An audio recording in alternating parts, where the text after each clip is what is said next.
Hello and welcome back to my channel. In today's video, I'll be covering everything you need to know about Ludisia Discolor Orchid, from care tips and repotting to propagating and much more. This comprehensive guide will provide you with all the essential information to keep your Ludisia discolor thriving. Ludisia discolor, also known as the Jewel Orchid, is a captivating and unique plant that hails from Southeast Asia, particularly in countries like Malaysia and Indonesia. Belonging to the Orchidaceae family, this terrestrial flowering perennial plant stands out with its captivating charm. Picture this, a full size ranging from 10 inches to 12 inches tall, making it a delightful addition to any collection. Ludisia discolor is a relatively low-maintenance orchid, making it suitable for both beginners and experienced plant enthusiasts. This plant is unique in many ways, with the main draw being the stunning foliage it produces. The plant features lush, dark green leaves with prominent red veins, creating a striking contrast. The leaves are velvety in texture, adding a touch of elegance to its overall aesthetic. In addition to its appealing foliage, Ludisia discolor produces delicate flowers, although they are not the main attraction of this orchid. The small, inconspicuous flowers are usually white or cream-colored, emerging on slender stems. Their longevity can vary. On average, the flowers may last for several weeks, usually between 2 to 4 weeks. Once the flowers start to fade and dry, you can gently remove them from the orchid to encourage the plant to channel its energy into producing new growth.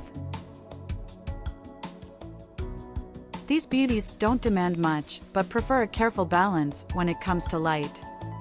Avoid excessive direct sun exposure, as Ludisia thrives in filtered light. A touch of morning sun is perfect. Optimal locations include a spacious northern exposure window or a gentle eastern-facing window. I keep mine on a north-facing window with other Phalaenopsis orchids. If your space receives too much sunlight, consider using blinds or curtains to diffuse the intensity. This will ensure your Ludisia orchids enjoy the perfect lighting conditions for their lush, dark green leaves and delicate, velvety texture. This orchid, unlike others, doesn't require an orchid mix to thrive. A regular potting mix will be suitable. When it comes to the potting mix, the Jewel Orchid requires a rich, well-draining soil mix with moisture-retaining abilities and good aeration. Achieve this by mixing around 70% good potting mix with approximately 30% perlite. Maintain an acidic soil pH level, ideally ranging between 5.5 and 6.5, for optimal growth of your Ludisia orchid. This carefully balanced combination ensures a conducive environment, promoting the health and vibrancy of your orchid. Repotting Ludisia discolor orchid is a crucial aspect of orchid care, ensuring the plant's sustained health and vitality. Typically, it's advisable to repot every 1 to 2 years or when you observe overgrowth in the pot. Selecting the right pot is paramount for Ludisia, as it's a plant that tends to spread and develop new growth when provided with ample space. Opt for a wider, shallow pot, allowing the plant the necessary room to spread its roots and foster new growth. Ludisia has a vigorous growth rate, and in a short period, it can fill the pot with new growths. This type of orchid doesn't have aerial roots. Instead, its roots are very small and don't extend deeply into the pot.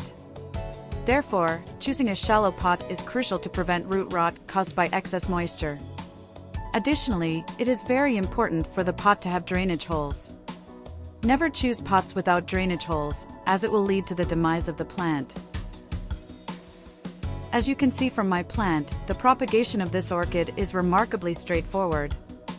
It can be achieved through stem cuttings and root system division. In this pot, I have several separate plants that originated from a single small stem when I initially acquired it.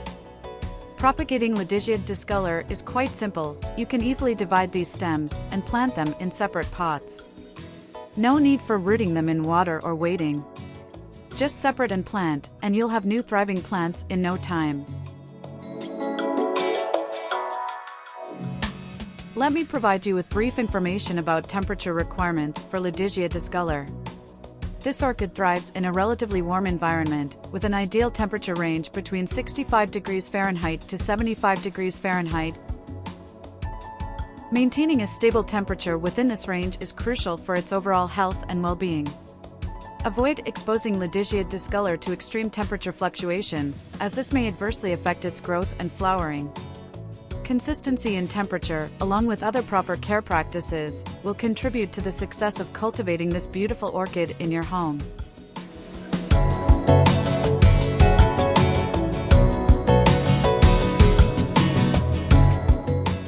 After repotting, it is crucial to provide your Ludisia Discolor with an ample amount of water. This orchid does not tolerate drying out excessively, but it's equally important to avoid soggy soil. Water your Ludisia Discolor when the top inch of the soil has dried out. Ensure that the water drains well through the pot, preventing waterlogging. During the growing season, which typically extends from spring to early fall, you may need to water more frequently, adjusting the frequency based on environmental conditions. The frequency of watering will also depend on the pot size. I personally water mine once a week to maintain the right balance of moisture for optimal growth and well-being.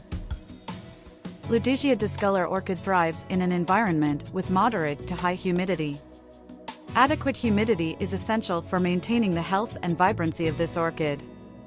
Ideally, aim for humidity levels between 50% to 70%.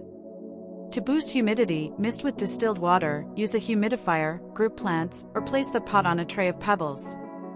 These methods help create a healthy microenvironment for the orchid. For cleaning the leaves, use only a soft towel and water. Avoid using chemical cleaners, as they may damage the texture of the leaves.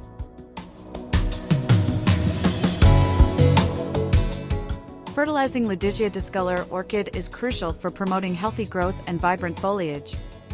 Use a balanced orchid fertilizer with an equal ratio of nitrogen, phosphorus, and potassium. During the growing season, typically from spring to early fall, feed the orchid every 2 to 4 weeks. Dilute the fertilizer to half or quarter strength to prevent overfertilization. Always water the orchid before applying fertilizer to prevent root burn. Common health problems of jewel orchids could be the following. Overwatering, excess moisture can lead to root rot. Ensure proper drainage and allow the soil to dry before watering. Underwatering, insufficient water can cause dehydration. Maintain a consistent watering schedule. Low humidity, jewel orchids thrive in moderate to high humidity. Boost levels with misting or a humidifier. Inadequate light, provide filtered, indirect light to prevent poor growth and leaf color loss. Pests, watch for spider mites or mealybugs. Inspect leaves regularly and treat infestations promptly. Potting mix, ensure a well-draining mix with good moisture retention using potting mix and perlite. Temperature, avoid extreme fluctuations, as jewel orchids prefer. I hope this video has provided comprehensive information on caring for this beautiful and unique orchid. If you have any questions or comments, please feel free to leave them below, and I'll be happy to respond.